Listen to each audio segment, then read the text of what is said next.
All Blacks injury crisis, Barrett brothers return timeline and Rugby Championship status. Injuries have cast a shadow over the All Blacks' recent performances, but head coach Scott Robertson remains optimistic about the recovery timelines of key players ahead of crucial fixtures. The big question on everyone's mind is, can the team bounce back stronger despite these setbacks?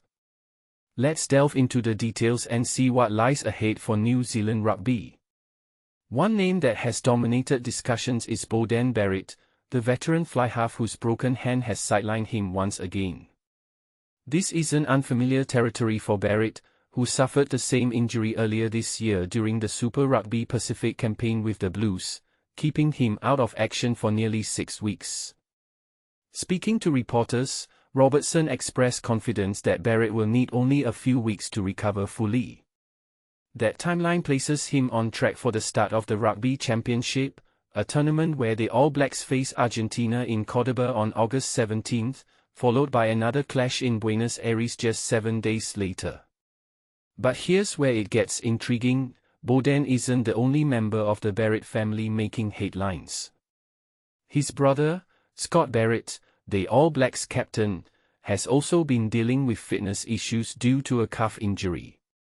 While he missed both tests against France in Wellington and Hamilton, Robertson confirmed that Scott is progressing well in his rehabilitation. In fact, the coach revealed that the rest period has done wonders for Scott, and he has already resumed training. Both brothers are expected to be fit for the upcoming showdowns with Argentina, providing a much-needed boost to the squad. And this is the part most people might overlook: there's more good news on the injury front. Wallace Sititi, the 2024 World Rugby Breakthrough Player of the Year, appears to be recovering swiftly from an ankle issue that kept him out of all 3 tests against France. Robertson praised Sititi's resilience, stating that the young star is known for bouncing back quickly. With Sititi potentially available for the Argentina matches, the All Blacks could regain one of their brightest talents at the perfect time. However, not everything is rosy within the camp. A staggering 8 players from the 33-man squad were unavailable for selection during the final test against France at FMG Stadium Waikato. To make matters worse, 2 additional players sustained injuries during the match. Tyrel Lomax, a key figure in the front row, was rushed to the hospital for scans after suffering what might be a broken thumb. Meanwhile, backup scrum half Noah Hotham picked up a high ankle sprain, requiring further assessment to gauge the severity of the damage. So, why has the injury toll been so heavy? Robertson pointed to the physicality brought by the French team as a major factor. The French are built differently, he explained.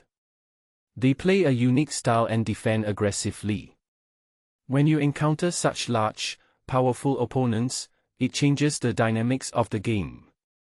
He elaborated that the physical demands posed by Les Blues differ significantly from those experienced in Super Rugby, leaving some players unprepared for the intensity.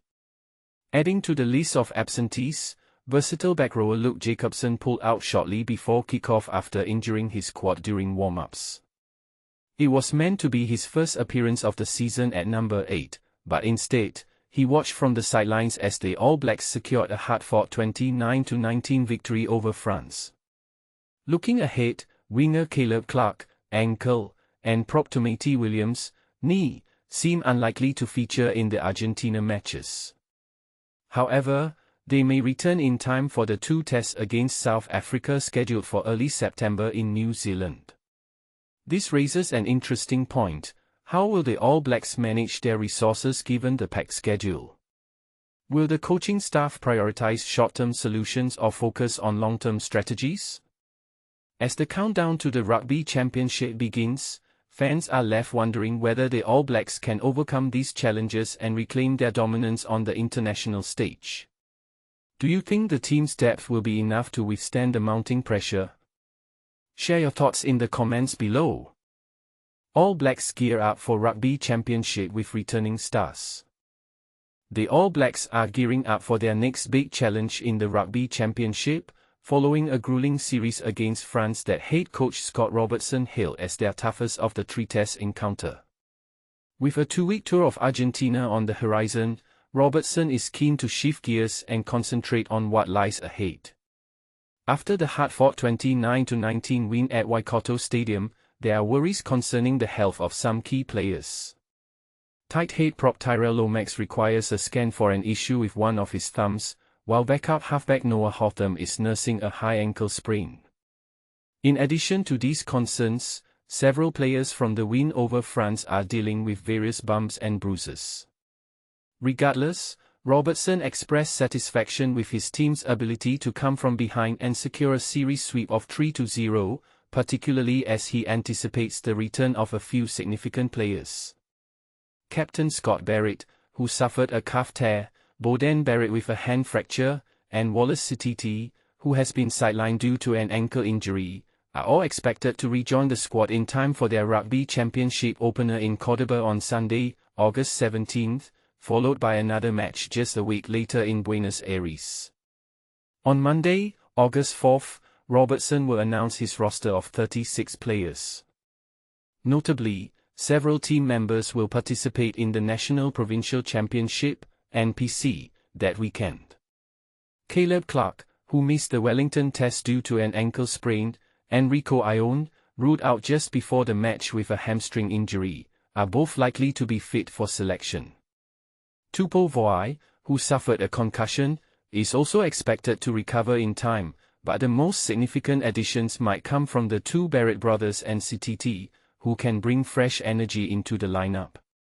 Lock Fabian Holland has been remarkable, playing 3 consecutive full matches since his debut, and he might be feeling the fatigue by now. Veteran Patrick Tuipulotu has similarly logged considerable minutes and might also be feeling the strain.